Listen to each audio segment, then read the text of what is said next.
Wonderful. So thank you all for joining us. Good morning, good evening, good afternoon, depending on where you are. My name is Ravi. I work in the customer success team and I'm joined by my colleague and friend.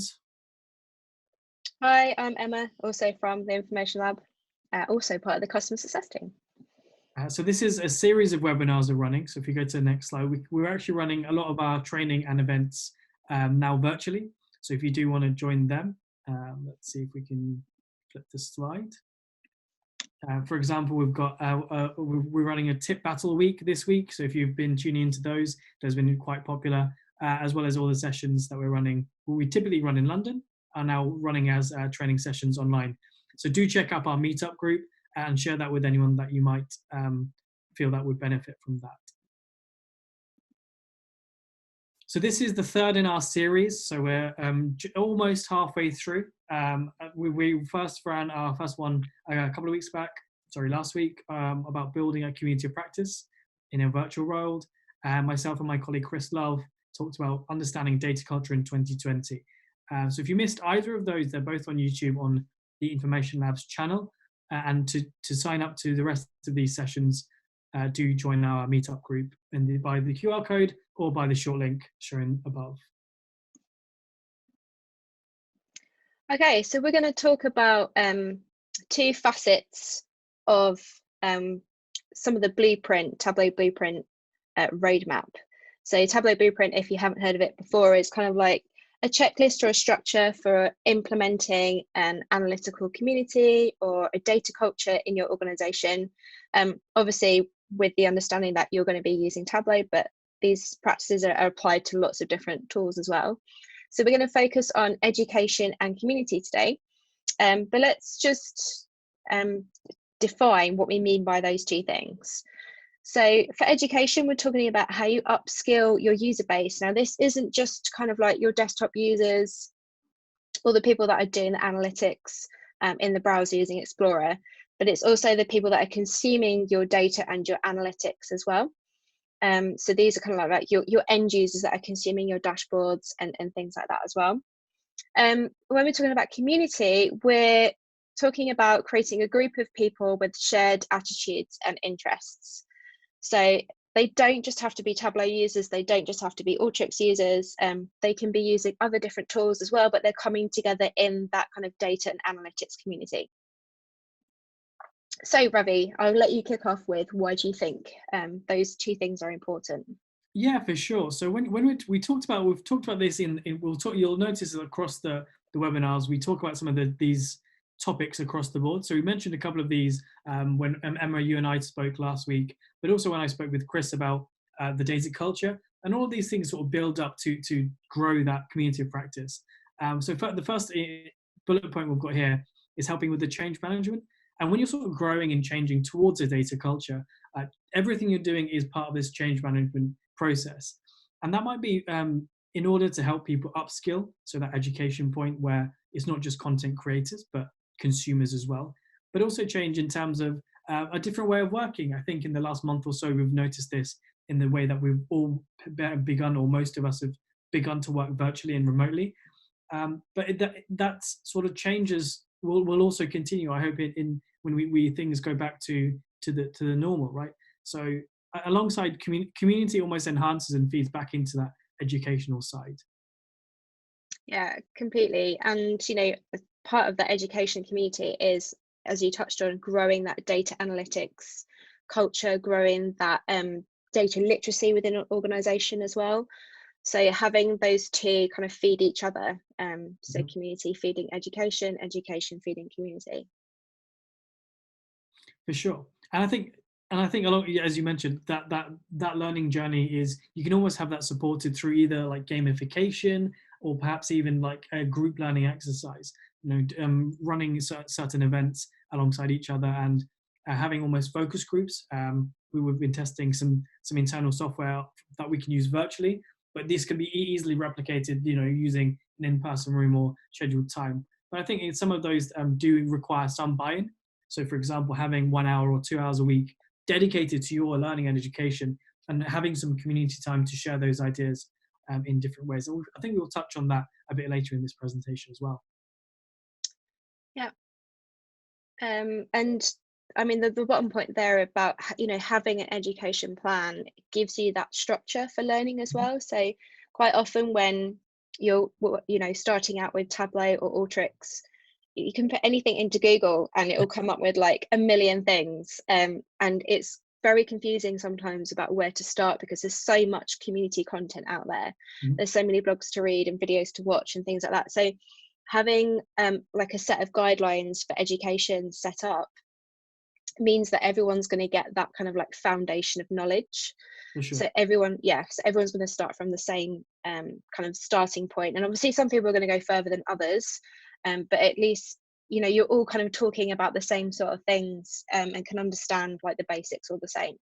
I think what's really cool about that is you can almost A/B test all 5 of these points. If you want to, if you're starting from scratch and you don't have any sort of baseline for education or community, you're able to almost test different things with different groups of people to see what sticks, and then have that iterative process and that feedback loop to say, hey, what went well, what didn't go so well, how can we improve, and have that sort of process in place. Particularly, I think with training, where are you doing sort of classroom-based guided training versus unguided? Here's a list of resources to use. Go find out something cool, and then we can recap that once a week. I think both have their merits, but it's about really what works for your organization and your community. Yeah, and you might find like some pockets of the organization need to learn things that others don't, because you could, if you take Alteryx for example, like the spatial tools in Alteryx are very specialist, so there could be that some parts of the organization don't need to learn about those, but other parts it's like critical to their day to day. So I think having like a training program that you can also customize and don't feel like you have to doggedly follow it is important as well. For sure. And you Okay. said, as we said, these things loop into each other quite nicely, because if you are part of that team that is doing spatial and you're sharing that with your community, that then could say 3 other people in 3 different other departments thinking, hey, what if we could also tap into that knowledge and start bringing that into the work we do? So it's quite exciting in that sense as well. Yeah, and that's a really important part of community as well, is sharing that knowledge and sparking those new ideas. Yeah, good stuff. Should we move on? Yeah, let's do it. So the next one is what talking about education and community, what resources can we offer as the Information Lab to people listening and other people out there? You can be customers or you don't have to be customers. We've got lots of different options. Yeah, I think the first one is our YouTube channel. So we're very much focusing and building on the content we already have up there, and also looking to build on top of that. So if you guys have any ideas for content you'd love to see, do let us know, because we're trying to touch as many and have many different approaches in that sense as well. But already on our YouTube channel, you can find projects done by the Data School, how-to guides. I think one of our most watched sort of series is Tim and Grainer's 5-part series on containers and how to use containers in dashboards, because it's such a topic that people sometimes struggle on. And further, I think having the ability to pause content and not just sort of orally listen to it and sort of understand it, but also pause, go back to your one and sort of iterate through there.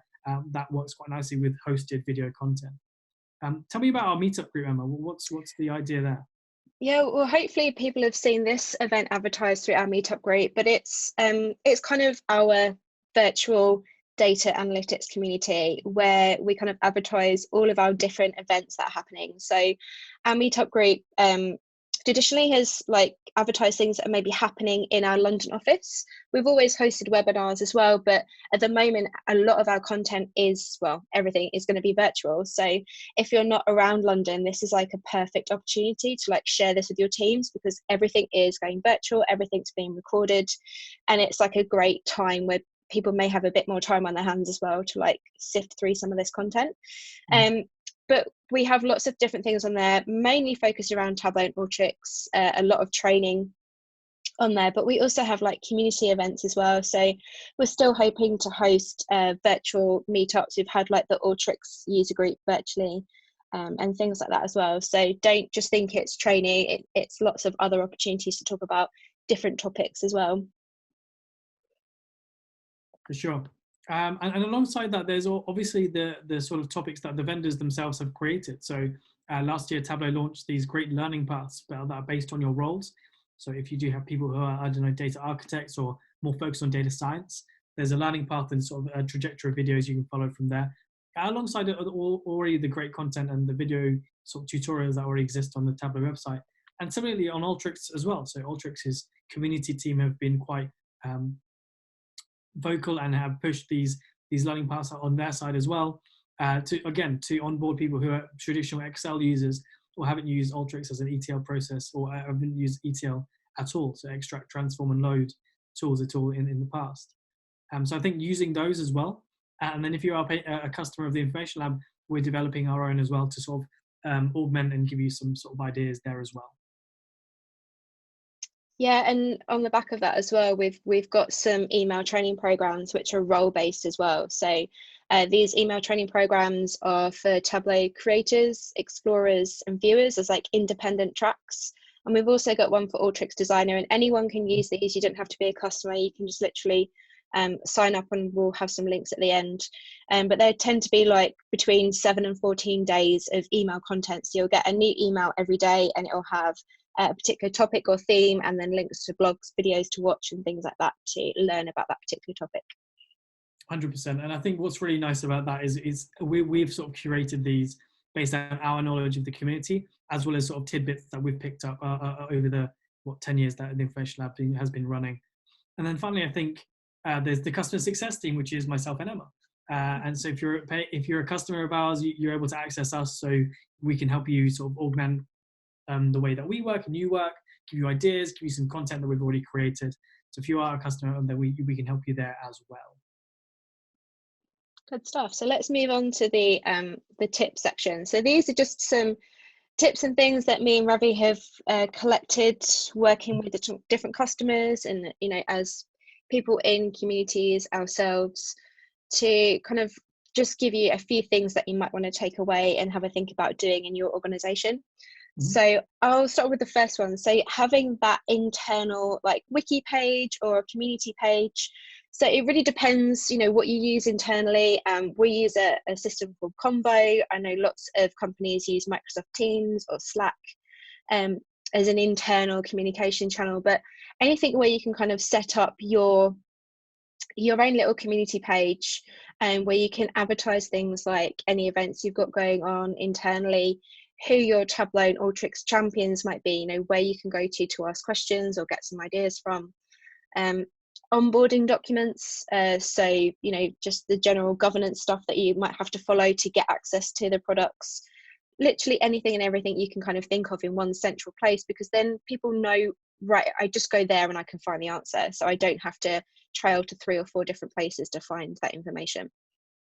Yeah, for sure. And I think alongside that honeypot site, you can also have these support networks. So in that one area, one single point of that hive of information, you'll get where you can almost set up those support networks as well. So say, for example, we have questions. What is the escalation process? Can I ask the internal community, then ask the external community? How do I share that out? And it's mainly about making sure that people know, and it's fairly obvious what that process is. It might be that initially they go to the champion within that sort of community, within their sort of business unit, but then share that externally to the wider support team. And then if that needs escalation to, say, for example, the vendor, you can take that forward as well. But making sure that those support networks are there, like how does someone get help? What's the best way of finding the answers?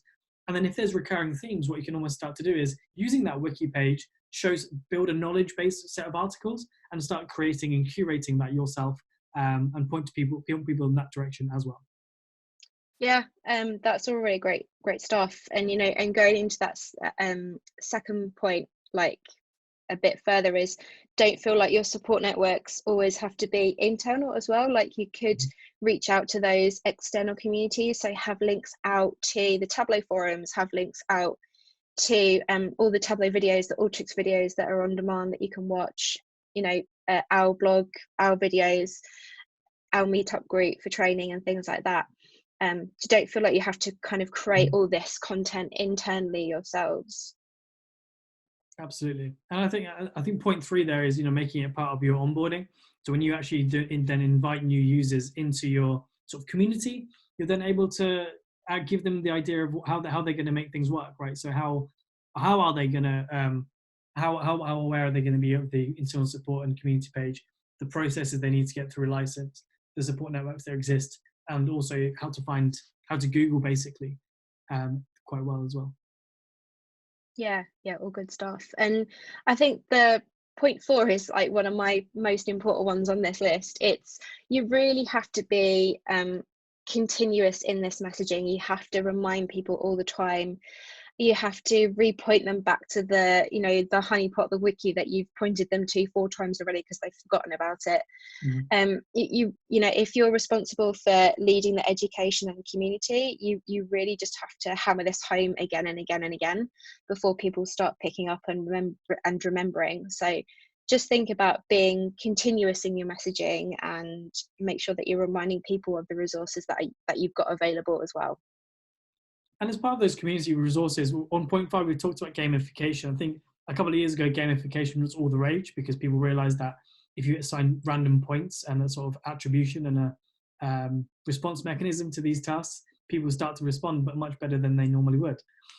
So Fee Gordon has created this awesome thing called the Tableau Quest, and she's done a great Tableau conference talk on that topic, and sort of how she created that and made that successful. And similarly, there are different ways of approaching this. The Quest is one way to do it. We've also implemented and seen skill bucks work quite nicely, as well as sort of assigning points on sort of turning up to community events or sharing content. Just different ways of adding those levels where other people can have multiple touch points to get involved with both learning and community. Yeah, I love the gamification stuff. It makes the learning so much more interesting and fun, and you can start, you know, seeing who in your team has, you know, done what, which is really fun. And with the gamification as well, it kind of leads into point 6. You know, you can develop these education paths that help people to work towards certification. So Tableau and Alteryx have different levels of certification that you can take, so exams that you can take to get qualified. I think a lot of companies are kind of scared of funding these sorts of things because they're kind of scared that, you know, people are going to get these qualifications and leave and go somewhere else. But I know that Ravi and I will always say that, well, it is better that they do actually get skilled up rather than they're really bad with the product and they stay with you for a long time. Yeah, and I think people, you know, really respect the fact that, you know, an organization has invested in them and, you know, paid for them to do the certification and encourage their learning and training. And quite often, you know, Tableau can be the realm of IT, it can be a realm of like the data teams, and quite often they don't know that they can reach out to HR and sometimes actually get funding to pay for these certifications as part of kind of ongoing learning development programs that they've got available as well. So just I always like to point that piece out as well, like contact your HR department to see if there's any funding available for this sort of thing. For sure, and I think also investing in people is a great way of senior management and sort of stakeholder buy-in, because if they're able to sort of say, we really want to go in on this, and you put your money where your mouth is, right? We're going to really invest in making sure our company is the creme de la creme, the top, the best it can be in working with these different certifications. And I think finally, going back to point 4 that Emma mentioned, is being both continually reminding and messaging, but also consistent with the stuff you're doing. You can't just do, you know, we're going to run a quarterly or monthly or weekly catch up, but then after 3 weeks it runs out of steam and not everyone stops turning up because you stop turning up. It's always about being consistent, and even if it's sort of like 1 or 2 people turning up, that's still more than most.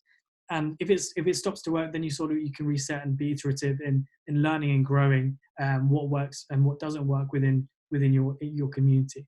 But being consistent and sort of being, I don't want to say pestering too much, but in fact, in some cases, pestering does work quite well, because, you know, the second someone then thinks data, they're now thinking about this community because they're constantly being pushed towards that.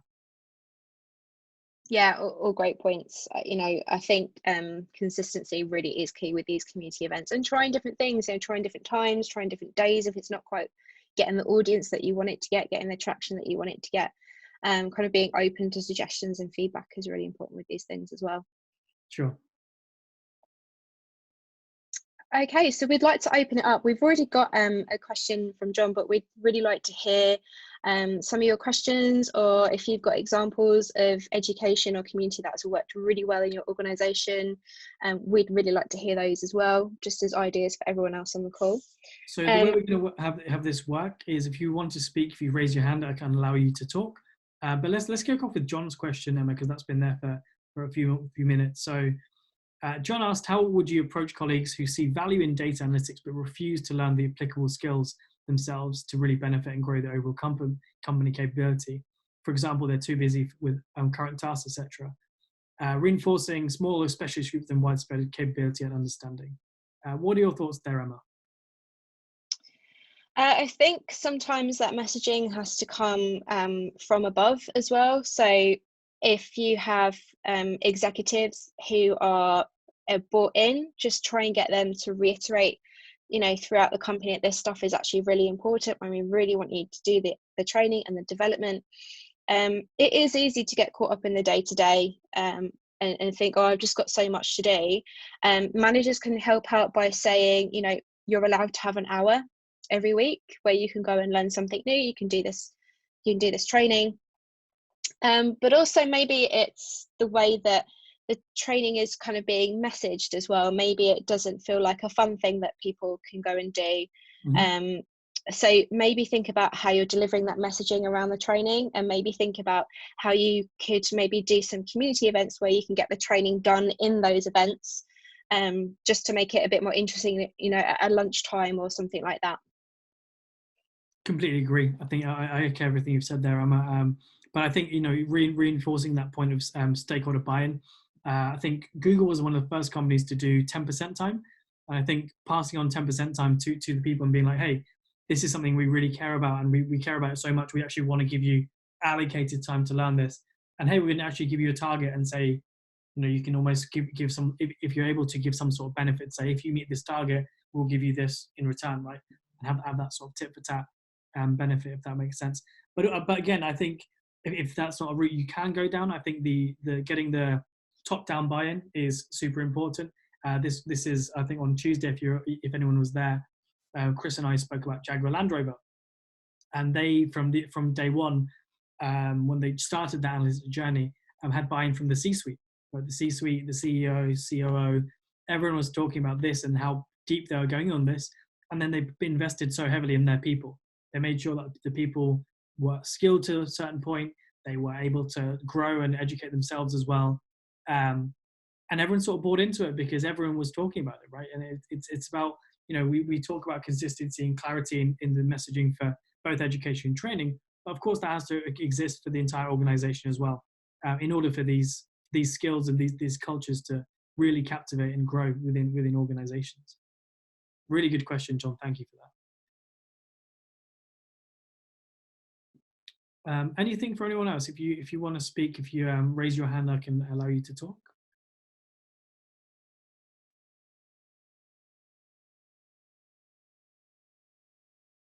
Or we've got another question, the Q&A.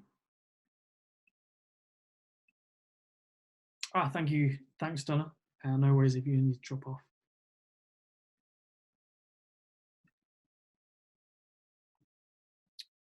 Cool. We'll leave you to think about that. Shall we show our tips slide, Emma? So let's go through that. Oh, go back a step. Oh, sorry. Do you want the links? The links, exactly. So we mentioned a bunch of learning paths and some content. We will share these on the meetup page, so you can actually link to these. So the first two are the learning paths we mentioned that are done from there. Emma, do you want to go through the other two? Yeah, so we've also got links over to Fee Gordon's conference talk that we mentioned about gamifying some learning programs. And we've obviously got our meetup group for all of our online training as well. Yeah, for sure. And then again, we mentioned our YouTube channel as well for on-demand content, and another great resource is creating Tableau community, which is by Tableau's own Amanda Boyle, who is the community manager for them as well. So that's again really worth tuning into and joining.